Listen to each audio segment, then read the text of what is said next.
Bom dia, pessoal. Espero que todos estejam bem, descansados do final de semana e que todos tenham aproveitado bastante os feriados e a Páscoa. Então, estamos na nossa segunda videoaula de produção textual e ainda em conjunto com a aula passada, a gente vai continuar trabalhando esses elementos, só que hoje nós vamos focar um pouco mais na polissemia, tá bom? Plim! Então, como a gente já viu, só recapitulando, a polissemia, ela é aquele efeito que a gente usa em palavras, que as palavras têm, de terem mais de um significado possível. A gente até usou esse exemplozinho aqui da palavra maduro, lembram?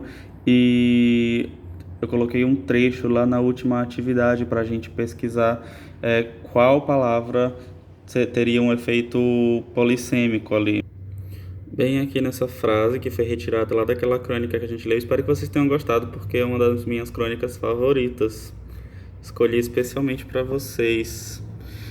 Que diz assim: o pai está impressionado, não reconhece a voz do filho e a gravidade do seu olhar. Está decidido. Vai cortar as histórias em quadrinhos por um tempo. Era para a gente identificar nessa frase onde podemos encontrar o uso da polissemia. E nós aí temos dois possíveis casos, não é? Primeiro, seria na palavra gravidade. E a gravidade no seu olhar, que aqui está empregada no sentido de que o menino estava com um olhar severo, estava referindo-se a alguma coisa grave que ele estava passando. Porém, essa palavra também pode ser utilizada no sentido de força da gravidade, né? Um termo bem científico para falar sobre essa força que é exercida pela gravidade. E outra palavra seria a palavra cortar. Por que a palavra cortar? Ele vai cortar as histórias em quadrinhos por uns tempos. Será que ele vai pegar uma tesoura e vai pegar as revistas do filho e vai cortar, picotar todas elas? Acredito que não. Ele só vai fazer, no caso, afastar o filho dele das revistas em quadrinhos, de acordo com o que ele está falando aqui, né? Só que não deu muito tempo, porque o filho dele tinha um chamado, precisava exercer o seu chamado. E era isso.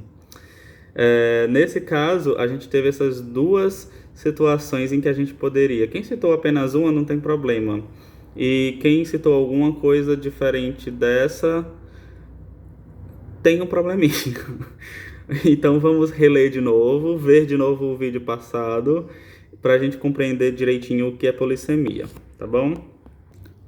Aqui a gente tem essa tirinha com mais um exemplo de polissemia. Olhem só, no primeiro quadrinho.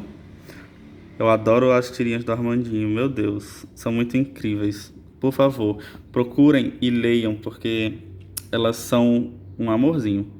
Olha só no primeiro quadrinho, vem do pôr do sol.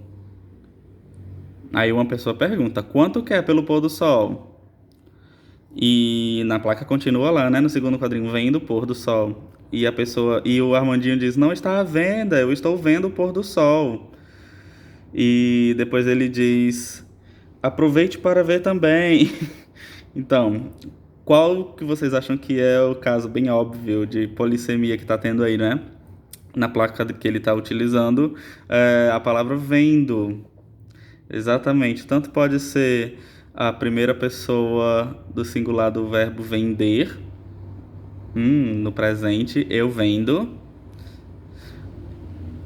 como pode ser um gerúndio do verbo ver, eu estou vendo.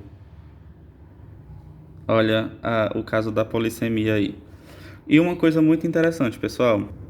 A polissemia também se aplica com imagens, com texto visual. Mas como isso acontece? Justamente aqui nessa imagem, olha só. Nós temos uma pirâmide com várias formas, várias silhuetas e sombras de uma pessoa e vários tipos de animais diferentes e seres que a gente encontra na natureza. E o título dessa pirâmide lá em cima seria ego. Depois nós temos aqui um círculo com as mesmas figuras, as mesmas imagens, só que lá em cima mudou e tem o nome eco. Percebam onde acontece a polissemia aqui. O que acontece no caso dessa imagem? Aqui nós temos figuras como uma silhueta humana, nós temos aqui uma silhueta de uma baleia, uma vaca ou um boi, galinha, cobra, tubarões, peixes, águas-vivas e tudo mais. Sozinhas, essas silhuetas a gente identifica como cada uma dessas formas que eu acabei de citar. Porém, quando elas estão juntas assim, elas passam a exercer uma função simbólica, uma função semântica. Semântica vem de significado.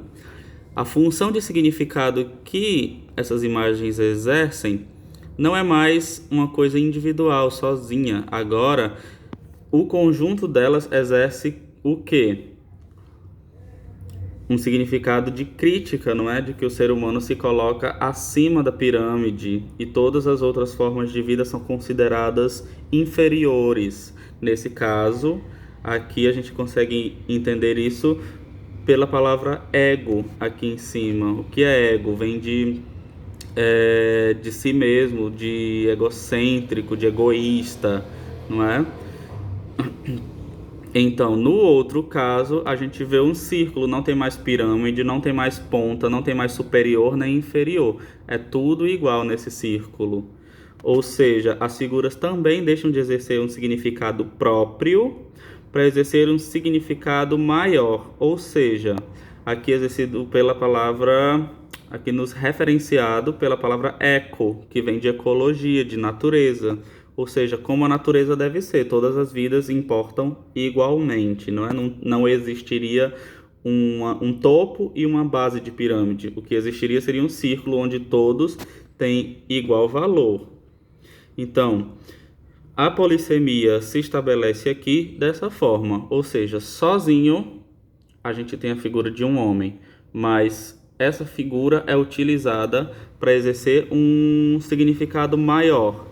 Aqui, no caso, na primeira imagem, o significado maior seria o egocentrismo do homem, não é? A supremacia do homem em relação a outras espécies. E aqui, neste outro caso, a relação entre a natureza de igualdade, ego e eco.